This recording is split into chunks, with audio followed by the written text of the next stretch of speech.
Now the next part that we'll talk about, what are the acts or basically the beliefs that ease the experience of death and earns a person the reward of heaven. This is important. Number one, viewing Allah favorably.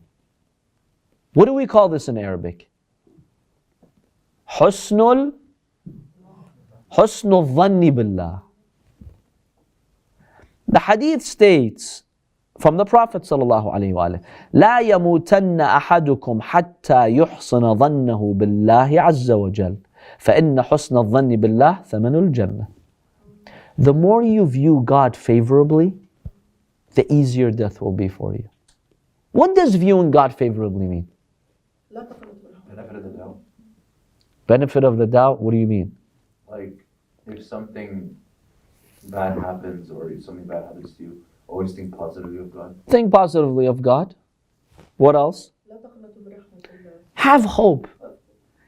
Viewing God favorably means that you say, God, I know I've done bad. Is that like tawakkul? It's not tawakkul. You say to Allah, I know I've done bad. I know I deserve all of this. But I know you're such a merciful Lord. I just cannot see how you're going to punish me. That's husnul dhann billah. Whereas if the person loses hope, yalla, I deserve it. Yalla, just give me my punishment. That's not how a believer talks to God. The hadith states on the day of judgment, a person, his sins outweigh the good deeds. So Allah says to the angels, take him to hell. So they take him, they're dragging him towards hell. Before he's pushed into hell, he looks back. He turns his head like that. So now Allah directly generates a voice and He speaks to him. He tells him, Abdi, my slave, why did you look back? He will say, Allah, I know I deserve all of this. I'm not objecting to your justice. I know I need to go here. I had so many sins, I didn't fully repent. But I just didn't think this will happen. I just didn't think you'd actually burn me. I just didn't think that. That's my view of you. Allah tells the angels, release him. You're at the edge of hell, but because you have a favorable view of God, that will intercede for you. And Allah says, khalas, let him go. See, even in those final moments, having a favorable view of God helps. Don't lose hope. Even in that moment, it will help you. So this is one of the beliefs that will ease death. View God favorably. Now this should not encourage you to sin, but really see God's mercy. The more you see His mercy, the more you'll get His mercy. Number two, the hadith from Imam al-Sadiq alayhi salam states, من كسى أخاه كسوة شتاء أو صيف كان حقا على الله أن يكسوه من ثياب الجنة وأن يهون عليه سكرات الموت. One of the good deeds that ease death is to provide clothing to people. So if you know there are poor people around the world, they struggle even with clothing, give them. The Imam says whether it's in winter or summer, you give someone clothes who needs those clothes, Allah subhanahu wa ta'ala will grant you from the clothes of paradise. Number two, Allah will ease the difficulty of death. Number three, fasting the month of Ramadan. In one hadith, the Prophet sallallahu alaihi wasallam mentions the benefits of fasting the month of Ramadan. Alhamdulillah. So the Prophet says, there are 7 virtues and rewards that you earn. The fourth one, يُهَوِّنُ اللَّهُ عَلَيْهِ سَكَرَاتِ الْمَوْتِ. Allah will make death easy for those who fast in the month of Ramadan. Number 4, fasting the last day of Rajab. The month of Rajab is which month in the lunar calendar? Before Sha'ban. So that's the 7th month. Sha'ban is the 8th, Ramadan is the 9th. So Rajab, if you fast on the last day of the month of Rajab, one of the effects of fasting that day is that Allah eases the process of dying. Number 5. Why? I'm sorry. Why is that? That's the deed, that's the effect Allah has given to deed. Allah says this act of worship, which is fasting the last day of Rajab, is so valuable in my eyes, I make death easy for you. Number 5, reciting Surah Al-Ikhlas, قُلْ هُوَ اللَّهُ أَحَدٌ. So the Prophet ﷺ states, فَمَنْ تَعَاهَدَ قِرَاءَتَهَا بَعْدَ كُلِّ صَلَاةٍ. If you develop a habit where you read Surah Al-Tawheed, Surah Al-Ikhlas after each salah, so not just in the salah, after each salah, before you get up, just recite قُلْ هُوَ اللَّهُ أَحَدٌ. Then what will happen? Allah subhanahu wa ta'ala will basically at the moment of death, Allah subhanahu wa ta'ala will make death very pleasant for this person, and this person will not be tortured in the grave. So you have to do all these together or just one of them? No, this is one of them. If you develop a habit where you're maintaining one of these, Allah will ease the stupor of death. So it doesn't have to be all of them combined. Number 6, reading Surah Yasin. The hadith states anyone who's about to die, if you're sick, or anytime you have a habit of reading Surah Yasin, the result is that Allah subhanahu wa ta'ala will ease the process of dying. Number 7, Ayatul Kursi, which is which verse? Verses 255 to 257 of Surah Al-Baqarah. Allahu la ilaha illa huwa al-hayyul qayyum. Then the verse after that, La ikraha fi din. Then Allahu waliyul ladina amanu. These 3 verses.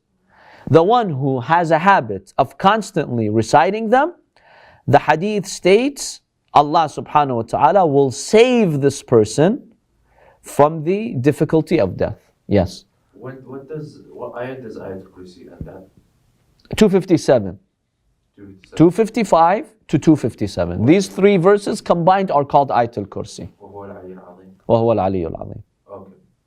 Because there's another opinion I heard that it continues as... No, أولئك أصحاب النار هم فيها خالدون. That's where it ends. Okay. أولئك أصحاب النار هم فيها خالدون, which is verse 257. That's where it ends. So Allahu la ilaha illa huwa al-hayyul qayyum, this verse. La ikraha fi din, that verse. Allahu waliyul ladina amanu. These 3 verses combined is called Ayatul Kursi. Number 8, Silahtur Rahem, maintaining good ties with relatives and family members. The hadith Qudsi states that Musa asked Allah, what is the reward? Prophet Musa alayhi salam, what is the reward for the one who maintains good ties always with his family members? Allah subhanahu wa ta'ala tells him, Ya Musa, I'll prolong his life, وَأُهَوِّنْ عَلَيْهِ سَكَرَاتِ الْمَوْتِ, and I'll make the difficulties of death easy. Number 9, and this is probably the most important one, my dear brothers and sisters. I'm sure you've heard of the story of the Prophet sallallahu alaihi wasallam going to visit a young man in Medina, one of the shabab, one of the youth, and he was about to die. The Prophet kept telling him, قُلْ لَا إِلَهَ إِلَّا اللَّهِ, say there's no God but Allah. He couldn't. He was struggling. The Prophet realized there's something wrong. So the Prophet asked, does he have a mother who's alive? They said yes. The Prophet said, bring her, I want to talk to her. She came. The Prophet asked her, أَسَاخِطَةٌ أَنْتِ عَلَيْهِ, are you angry at him? She said, yes. I have not spoken to him for 6 years. For something that he did. He offended her, he kept violating her. So she says, for 6 years I've not spoken to him. The Prophet said, إِرْضِي عَنْ. And there's another hadith that shows the Prophet did something dramatic. He told his companions, go get some basically coal or some wood. Firewood, get firewood. So she overheard, she came, she said, Ya Rasulullah, what do you want firewood in my house for? He's like, we're creating a fire. She's like, why? Want to cook something? He's like, no, we just want to burn your son. She's like, you want to burn my son? How? My son, Habibi, my son, you want to burn him? The Prophet said, subhanallah, you as a mother, you can't see your son being burned here in this worldly fire. But by you staying angry at him, a bigger fire is going to burn him. The Prophet said, "Ardi an." She said, Ya Rasulullah, for your sake, I'm pleased. As soon as she said that, the Prophet told him, say la ilaha illallah. He said it this time. So now he regained his consciousness. The Prophet told him, tell us, what do you see? He said, I was seeing a figure, dark, ugly, despicable, with unclean clothes. The stench was killing me. And he was about to take my soul.